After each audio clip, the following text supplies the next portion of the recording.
Em Blame, tudo começa com a criação humana chamada Netsfera, ou se preferirem, a Net.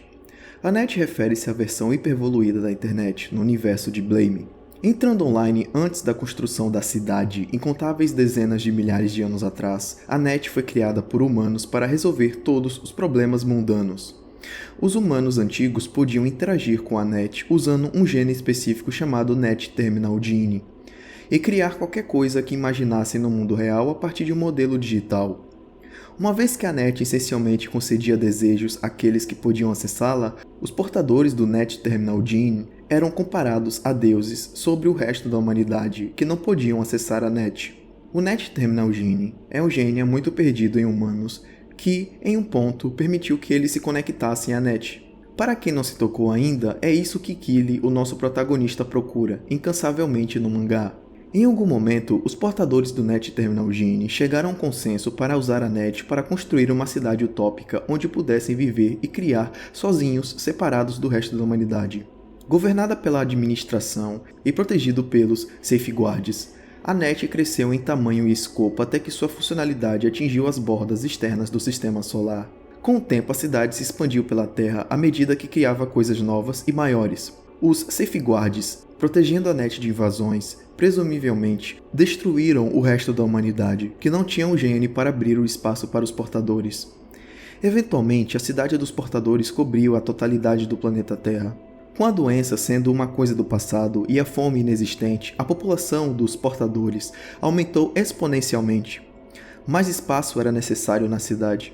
Os portadores criaram robôs gigantescos chamados construtores, que criaram distritos residenciais e arranha-céus com centenas de quilômetros de altura. A luz do sol logo falhou em atingir o solo. Os construtores construíram uma enorme cúpula com luzes internas para atuar como um novo sol, envolvendo toda a cidade e o planeta dentro dela, a primeira megaestrutura.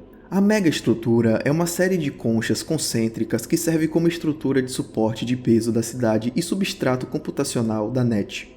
É feito de uma substância extremamente durável com apenas uma explosão direta de um emissor de feixe gravitacional, sendo capaz de perfurá-la. Chips de computador embutidos na megaestrutura, dobrados na enésima dimensão, fornecem o armazenamento de dados e o poder de processamento necessários para executar a Net. A durabilidade das conchas da megaestrutura, juntamente com a arquitetura caótica, torna extremamente difícil cruzar as camadas da cidade. A partir daí, a cidade foi construída para cima, uma nova cidade construída no topo de cada cúpula, cada uma maior e mais impressionante que a anterior. Os portadores viviam com facilidade e conforto, criando o que quisessem, já que a administração supervisionava a construção de tudo e os safeguards forneciam a aplicação da lei.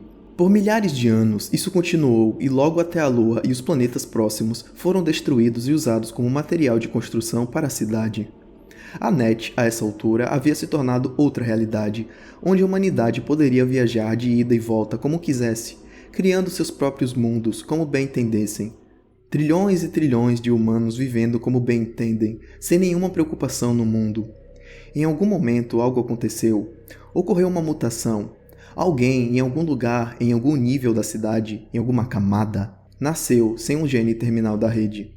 Então outro, depois outro, e outro, e outro. Uma mutação infecciosa de origem desconhecida estava se espalhando pela cidade em um ritmo impossível. Os portadores estavam perdendo o gene terminal da rede, e as pessoas estavam parando de nascer com eles. Logo, nenhum único portador permaneceu, e a humanidade foi cortada para sempre da Net. A administração, incapaz de receber ordens de alguém sem um Net Terminal Gene, ficou impotente enquanto os construtores continuavam construindo novas megaestruturas, enterrando populações inteiras de humanos vivos sob milhões de toneladas de concreto e aço. Logo depois, a administração perdeu todo o controle. Os construtores começaram a criar adições bizarras e caóticas à cidade, com base em sua memória fragmentada de estruturas anteriores. Os safeguards que protegiam a cidade e a Net de não portadores começaram a exterminar os humanos da cidade, vendo-os como cidadãos ilegais. Isso também durou milhares de anos, então algo aconteceu. A administração, em um breve momento, entrou em ação. Eles enviaram um mensageiro, um soldado, para recuperar a cidade, dando a ele uma arma e uma missão. Eles o colocaram para encontrar o Net Terminal Gene e salvar a humanidade da aniquilação total. É aqui que Blame começa.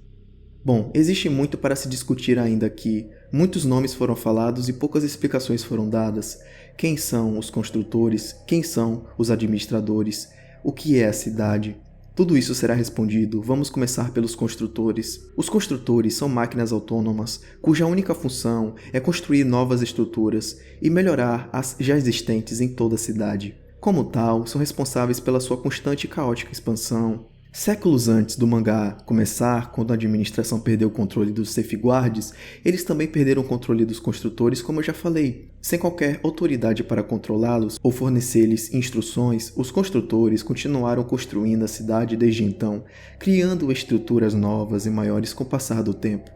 No entanto, com o tempo a programação dos construtores se degradou e a maioria deles constrói estruturas totalmente aleatórias, sem nenhum propósito em mente.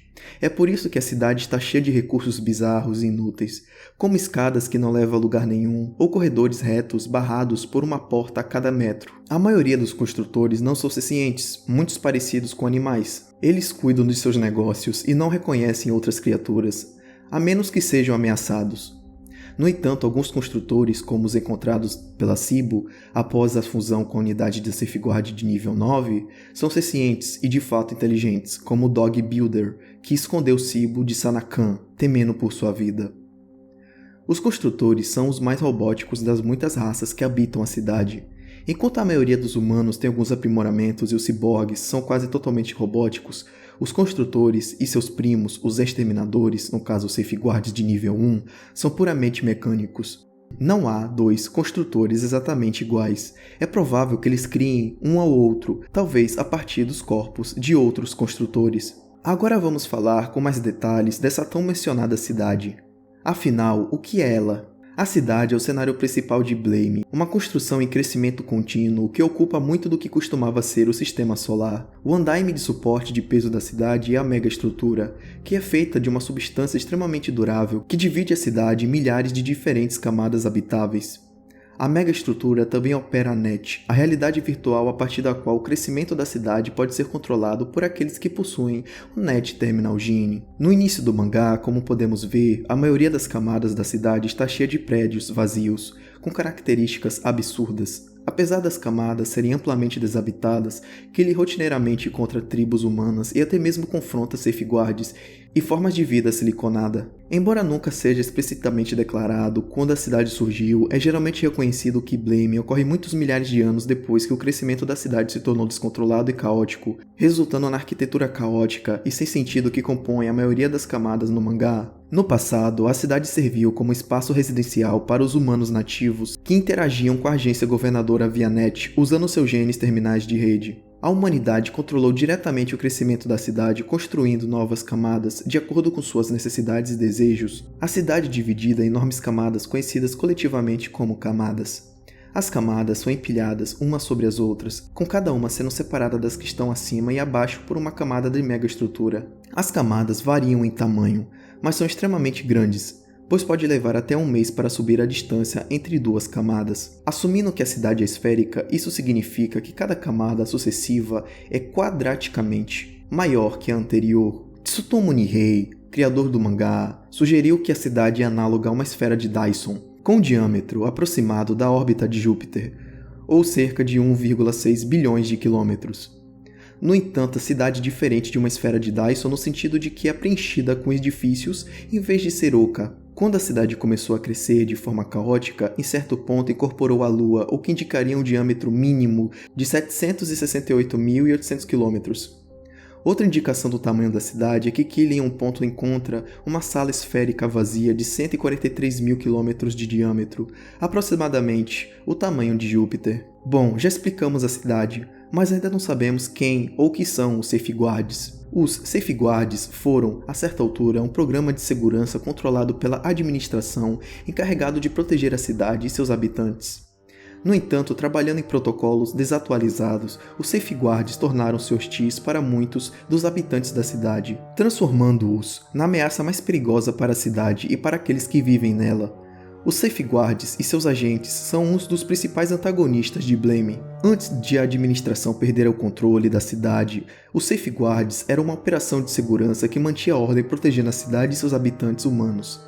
No entanto, uma vez que a infecção começou a se espalhar entre os humanos, tornando impossível o acesso à net, a administração perdeu o controle dos sistemas da cidade, incluindo os safeguards. Uma vez que os safeguards foram programados para eliminar não-cidadãos, ela determinou que todo ser humano sem genes de terminal de rede era ilegal e deveria ser destruído. Com efeito, o modus operandi dos safeguards tornou-se o extermínio de todos os humanos e das formas de vida siliconada dentro da cidade. Os safeguards existem em quase todas as camadas da cidade, monitorando constantemente os vestígios de atividade humana ou ciborgue.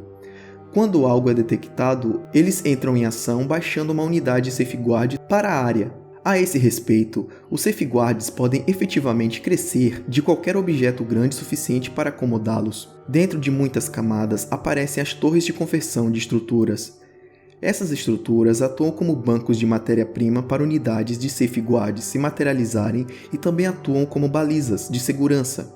Tocar um é o suficiente para provocar uma resposta imediata. Em muitas camadas, as torres servem como a única maneira de acessar a megaestrutura para a próxima camada, tornando incrivelmente difícil qualquer tentativa de chegar perto da megaestrutura. Os safeguards são divididos em 9 níveis, que descrevem aproximadamente o quão poderosos eles são, sendo o 1 o mais fraco e o 9 o mais forte. Os safeguards são implantados com base no tamanho/escala da ação. Um grupo de humanos é uma ameaça menor, então apenas alguns safeguards de nível 1 são necessários. Agora vamos falar das formas de vida siliconadas, ou dos ciborgues. Os ciborgues são uma raça de criaturas hostis que servem como um dos principais antagonistas de Blame. Como mostrado em Noise, ciborgues surgiram pela primeira vez na cidade muito antes dos eventos de Blame, por um culto transhumanista que busca alcançar o próximo estágio da evolução humana.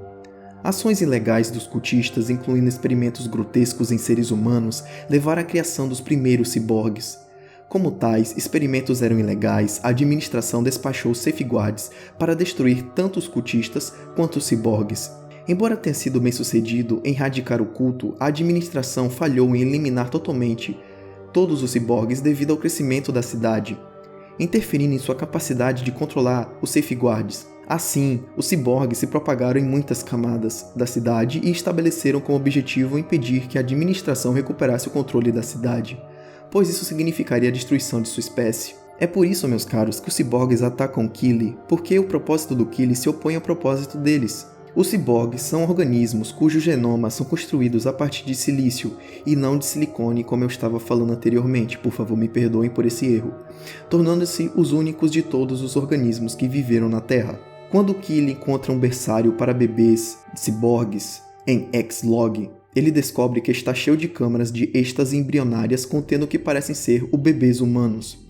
Isso sugere que os ciborgues nasceram completamente orgânicos, embora isso seja tecnicamente um equívoco, já que orgânico implica a presença de moléculas à base de carbono. Em algum ponto após seu nascimento, todos os ciborgues receberam aumento corporal cibernético pesado, muitas vezes substituindo a maioria dos seus sistemas biológicos por máquinas e armas. O grau de modificação varia muito de ciborgue para ciborgue. Em geral, é fácil distinguir um ciborgue de um humano ou de um safeguard. Conforme declarado pelo ciborgue hackeado pela Cibo no volume 4, todos, exceto por algumas exceções, compartilham o objetivo de destruir o Net Terminal Gene e todos os seus portadores. Portanto, os ciborgues adotaram uma cultura guerreira, vagando em bandos nômades pelas várias camadas da cidade, matando humanos sempre que possível.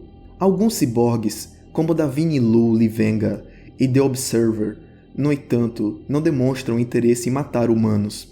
Em vez disso, cada um deles persegue objetivos pessoais. Isso sugere que o objetivo dos ciborgues, de matar todos os humanos, é voluntário. Apoiando ainda mais isso está a presunção de que os seguidores de Davini não tinham a obrigação de ficar com ela ou ajudá-la em seus esforços para acessar a net, a menos que eles pensassem que Davini, fazendo isso, tornaria mais fácil matar humanos. Agora vamos falar da tão falada agência governante. A agência governante, também conhecida como autoridade, governadores, administração ou controladores, é a facção encarregada de proteger a net. Embora os safeguards sejam semelhantes à administração, eles compartilham objetivos diferentes e muitas vezes conflitantes. Eles querem parar o crescimento caótico da megaestrutura causado pelos construtores e procuram um humano portador, através do Kili. Por causa disso, eles frequentemente ajudam Kili contra os Safeguards e os ciborgues. Os governadores só podem agir de acordo com as ordens dadas a eles por um humano portador.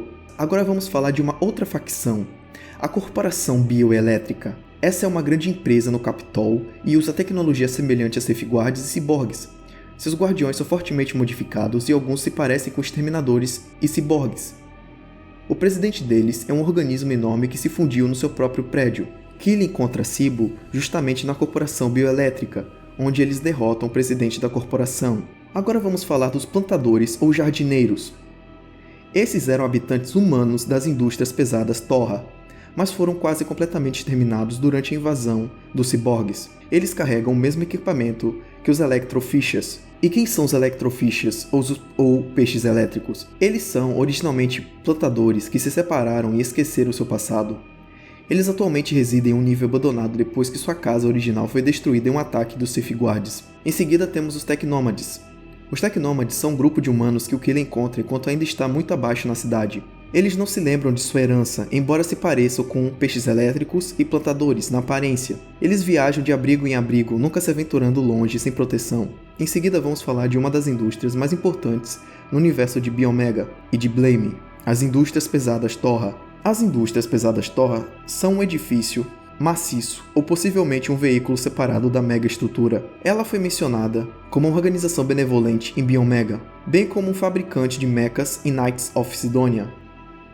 É habitado por humanos conhecidos apenas como Planters, e é a origem do grupo dissidente, os Electrofiches. É controlada por uma inteligência artificial central e possui um coletivo de 13 outras inteligências artificiais, uma controlando cada camada. As várias inteligências artificiais foram criadas em um esforço para evitar a insanidade. No entanto, no final não deu certo. A inteligência artificial central mostra um comportamento cada vez mais irracional com o uso da tecnologia de teletransporte e seu forno de gravidade.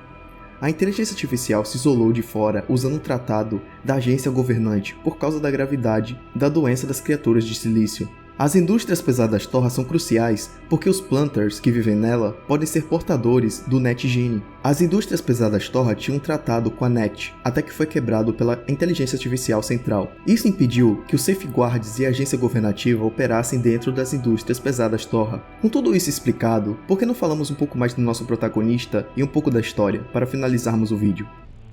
Do volume 3 em diante, é revelado que Kili não é um humano comum. Em sua tentativa de registrar Kili como um Safeguard, Sana-Khan, intencionalmente ou não, reativou as funções cibernéticas de Kili que estavam adormecidas por algum tempo.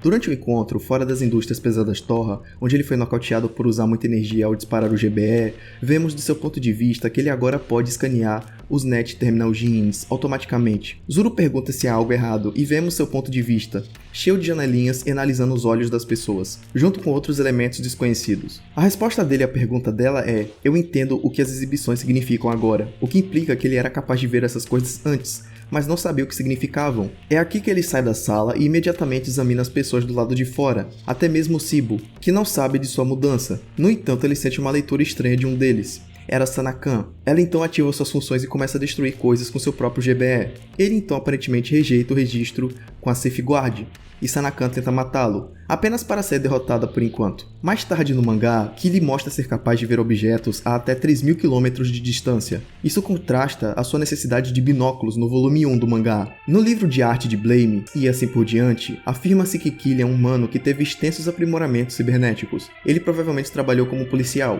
Kili está vivo há muito tempo.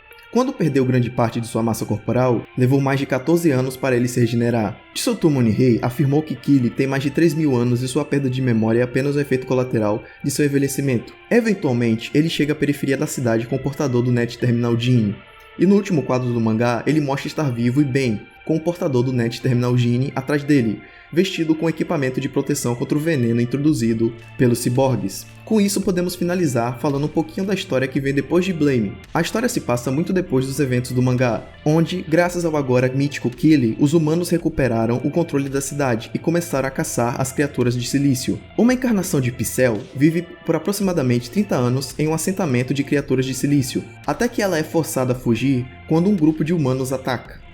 Ela consegue escapar com outras 7 criaturas de silício, que também são caçadas ao longo do caminho. Pixel também carrega um pod contendo os dados necessários para reconstruir sua aldeia. A história começa com Pixel tendo viajado para um lugar onde um buraco gigantesco na megaestrutura ainda não foi consertado pelos construtores. Pixel reconhece que o buraco foi resultado do agora mítico Kili, cuja existência implica que a cidade tem um tamanho finito. Pixel, inadvertidamente, entra em um assentamento humano, onde quase é morta. Incapaz de se mover, Pixel entra em um modo de espera, refletindo seu tempo na vila. Até que ela é despertada 47 anos depois por um construtor em miniatura. Quando se aproxima, Pixel consegue sequestrá-lo para regenerar seu corpo. Ela finalmente chega à entrada da camada mais externa da megaestrutura, desafiando seus ensinamentos religiosos. Pixel se aventura apenas para enfrentar uma horda de exterminadores. Ela se esquiva da maioria deles até ficar cara a cara com o exterminador de alto nível, que é destruído pelo GBE de Kili. Pixel aparece na superfície externa da cidade, tendo sido trazida para lá por Kili. Agora sabendo que Kili é real, Pixel transforma seu corpo em uma forma espacial e deixa a cidade para reconstruir sua aldeia em outro lugar no universo.